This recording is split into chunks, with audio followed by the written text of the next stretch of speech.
नमस्कार दोस्तों, स्वदेशी ज्ञान सागर में आप सभी का हार्दिक स्वागत है। आज की इस वीडियो में मैं आपके लिए लेकर आया हूं गुड़हल के गुण और उसके औषधीय प्रयोगों के विषय में। इसे जपा, गुड़हल, अड़हौल, जवा, जवा कुसुम आदि नामों से इसे हिंदी भाषी क्षेत्रों में जाना और पहचाना जाता है और इसे गुजराती में जासूद, जासुआ और मराठी में से जासवंद, बंगाली में से ओरू, नेपाली में से जपा कुसुम, अंग्रेजी में से रोज मैलो कहा जाता है। आपके क्षेत्र में इसे क्या कहते हैं कमेंट में अवश्य बताइएगा। और इसकी बात करें तो गुड़हल के छुप भारत के कई राज्यों में होता है। इसके फूल बड़े ही सुंदर और आकर्षक होते हैं। फूलों के रंगों के भेद से ये कई प्रकार के होते हैं, जैसे कि सफ़ेद, नारंगी, पीले, बैंगनी और लाल होते हैं। इनमें से सफ़ेद और लाल रंग के ही अधिक गुणकारी होते हैं, जिसमें कि लाल रंग अधिक प्राप्त होता है तो इसी का ही औषधि कार्यों में प्रयोग किया जाता है। इसका शरबत बनाकर पीने से दिल दिमाग को ताजगी मिलती है। इसके पौधों को घरों के आसपास और गमलों में लगाया जाता है। बाग और बगीचों में इसके शुभ बड़े ही आकर्षक और फूल मनमोहक दिखते हैं। तो चलिए दोस्तों, बात करते हैं इसमें पाए जाने वाले रासायनिक तत्वों के विषय में। तो इसमें sitosterol, cholesterol, campesterol, tartaric, glucose, cyanin, glucoside और कैल्शियम होता है। और इसके फूल में कैल्शियम, नाइट्रोजन, वसा, mucilage, iron, vitamin B, vitamin C आदि पाए जाते हैं। तो चलिए बात करते हैं इसके गुणों के बारे में। तो यह पित्त शामक, कफ शामक, रक्त शोधक, स्तंभक, गर्भ निरोधक, प्रदरनाशक, बलकारक और ये बालों के लिए हितकारी होता है। तो चलिए दोस्तों, अब बात करते हैं इसके गुणों के लाभ लेने के विषय में।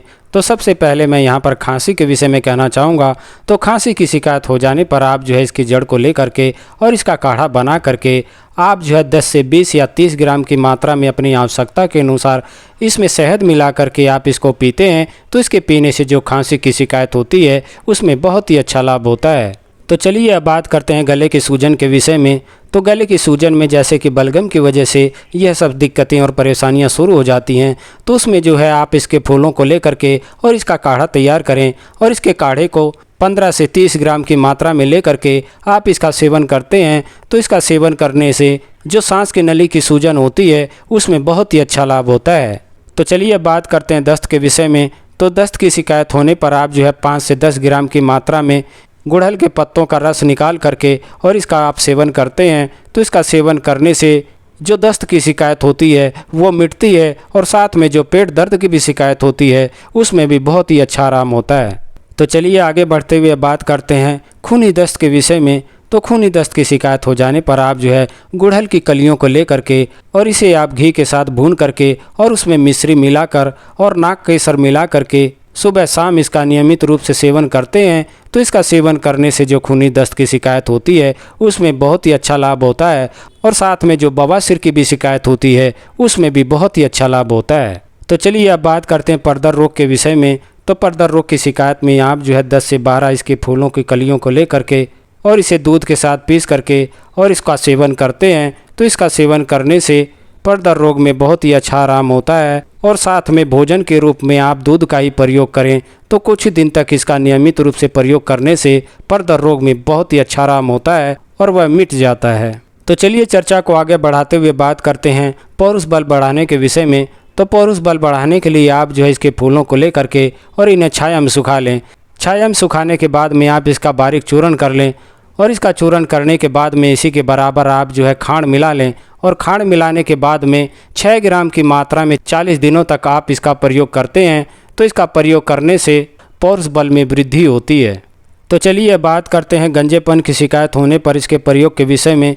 तो कईयों को जो है बाल झड़ने की शिकायत होती है तो उसमें आप जो है इसके फूलों को ले करके और गाय के मूत्र के साथ इन्हें पीस करके और इसका आप सिर पर लेप लगाते हैं तो इस प्रकार से लेप लगाने से बाल बढ़ते हैं तथा इसके प्रयोग से गंजेपन की जो शिकायत होती है वह दूर हो जाती है। तो चलिए दोस्तों, अब बात करते हैं सफ़ेद बालों को काला करने के विषय में।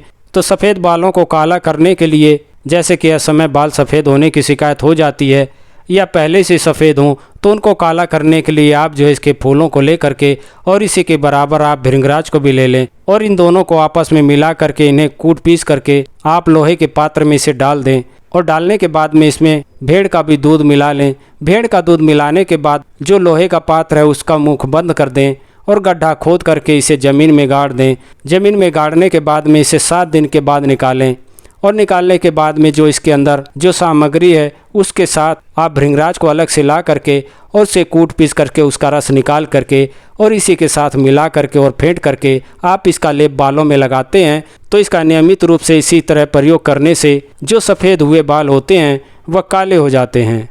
तो आशा करता हूँ कि मेरा ये वीडियो आपको पसंद आया होगा। मेरा ये वीडियो आपको पसंद आया तो कृपया करके इसे लाइक शेयर और सब्सक्राइब करना ना भूलें। साथ ही बेल आइकन को भी प्रेस कर लें ताकि आने वाली हर वीडियो आप तक पहुंचती रहे।